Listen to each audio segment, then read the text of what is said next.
Hi guys, Mike back again with part 4 of how to build a Cerastus Knight from Forge World.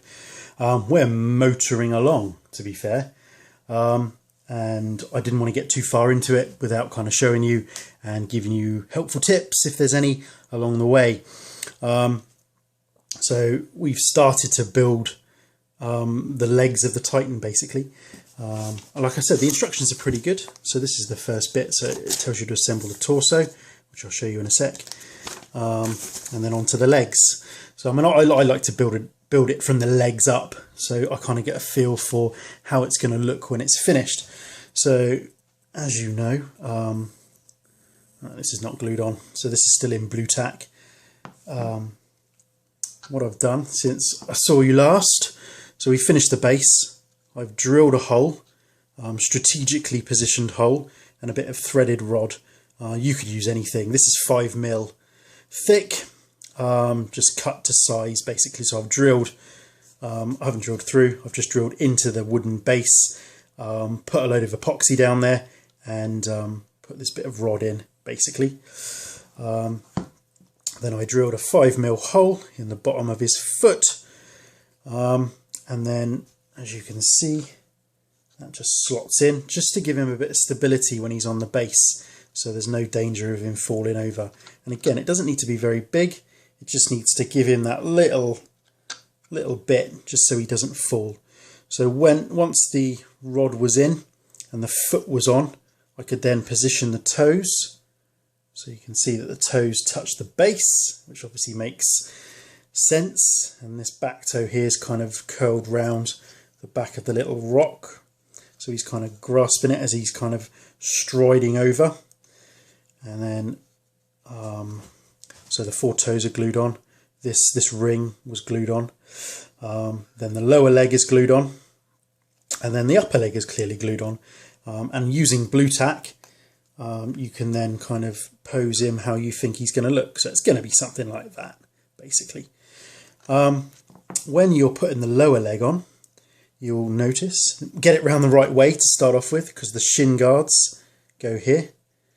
When I was looking at it, you know, I mean, it might be, you know, yeah, it's just be mindful that you're putting it on the right way, because once you've glued it on, that epoxy's not coming off, to be fair. And then these rings in the foot ring here kind of need to line up with these points on the lower leg, because these are going to house the pistons, which are made up of 2 parts. You might need to cut this bit, the piston, to size, so you might need to cut it down. But basically, the piston goes into the ring, and then this upper housing bit goes into the recess there.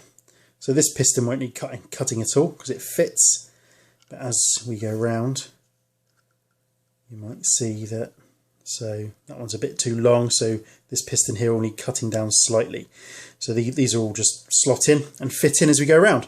So they can be installed now, because that's fine. That, again, they're not structural, they don't actually hold the leg, they just look nice, so we can use our super glue for that job. So far I've super glued the ring onto the foot, I've super glued the toes onto the foot, again because they're not structural. Lower leg is epoxied into the foot, and the upper leg is epoxied onto the knee. And again, that's what we're using, the 5-minute Zap Z-epoxy. There we go, and my stick is stuck to the little cup. I just, again, squirt it in equal quantities in a little cup, or your preferred method. I mean, I use these cups, cut them down to size, and then it's useful to have little wooden disposable stirry sticks and cocktail sticks, just to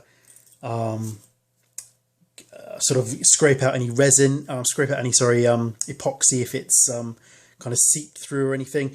I mean, in these sticks you can you could get really cheaply, or you can you know, and I would never condone it or suggest it, but you can get them clearly for free in McDonald's / your favorite coffee shop when the people who work there aren't looking and you grab a handful. But clearly I would never do that, and would never condone such behaviour. So yes, but you can clearly also buy them for, you know, if you want to. So there we go. So that's basically the tools of the trade. Some wooden sticks and a bit of cup, cut down, squirt your epoxy in, mix it up, put it on your component, and that's it. I mean, I tend to mix it. You know, mix it for you know, good 30 seconds, and just kind of leave it for a minute, because you know you've got about 5 minutes before it's going to go off if you're using the 5-minute epoxy. If you're using something longer, obviously it's going to take longer to go off. So with a build like this, when you know the position roughly that you want it to be in, you don't need any more than 5 minutes to get it in position. And then once it's set, you know, that's it's not going anywhere. And like I say, it's a pretty light model anyway. So I'm pretty happy with this so far. So I'm just kind of working my way up basically. So I'll put the pistons in next, because that's nice and easy. And then I'll start building across. So we'll get the hips in. I'll get the hips in next, actually on this one side, and make sure it's level. And then build this leg down to the floor, and then install the toes, etc. So while we're doing that, we started putting the torso together, and again, went together really nicely. It was a really, really good fit.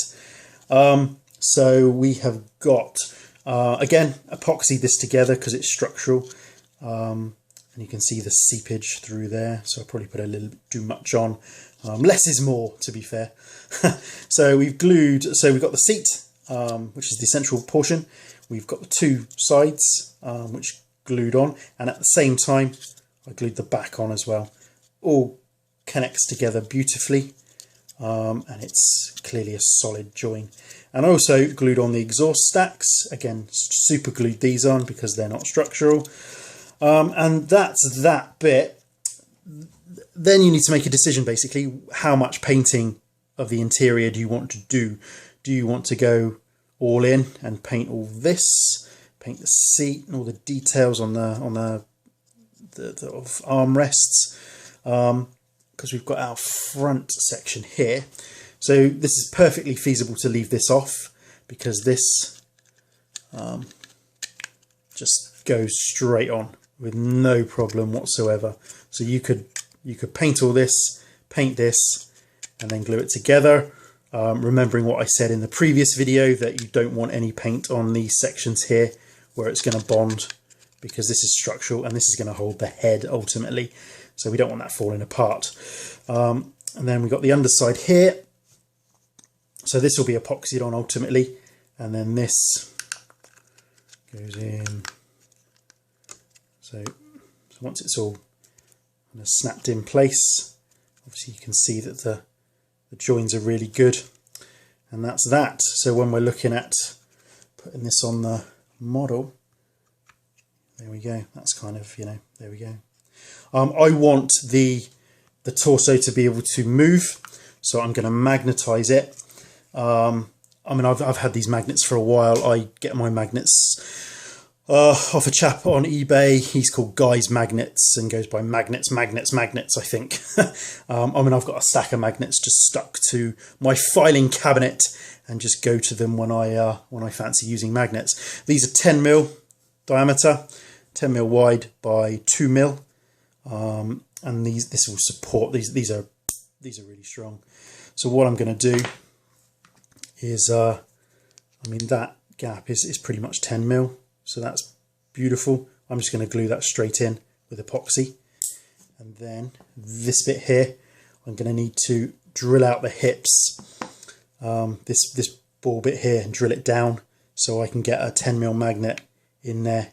And what I'm going to use to do that is a 10mm drill bit, wood bit. It's a flat bit. When you start drilling resin and needing to install magnets of kind of 10mm diameter, when you look at your regular kind of drill bits, this kind of thing I use for my hobby stuff, I mean, you're looking at 6.5 mils, kind of the biggest drill bits you're going to get in a set. Obviously you've got this 10mm drill bit here, but I prefer to use the flat bit. So I'll start drilling out a little pilot hole first, use a small drill bit to get in there, find the center, drill a pilot hole, and then change the drill bit, put a 10mm bit in, and then make the hole bigger so my magnet will go in. Again, I'm going to put it all together with epoxy, so it'll be a really strong bond. Leave it overnight. Make sure you get your polarization around the right way. Nothing worse than installing magnets with epoxy and then finding that you've installed them the wrong way and that they are repelling each other when you try and join the two halves together. So yeah, make sure you've got them the right way before you install. So that's it. So that's going to be the next job. I'm going to install the pistons, put my magnets in because I know I definitely want to magnetize the body to the waist, and then build the rest of the leg down there somewhere, and then put the toes on, put the pistons here, and then the legs will be effectively done.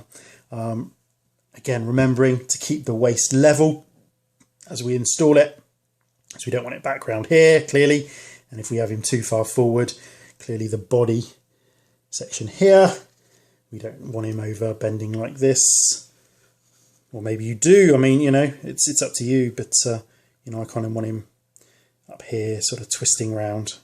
Anyway, so I shall show you when it's complete. So that's it for part 4. Wow, we're motoring along, and I'll catch you all on the next one. Cheers, guys.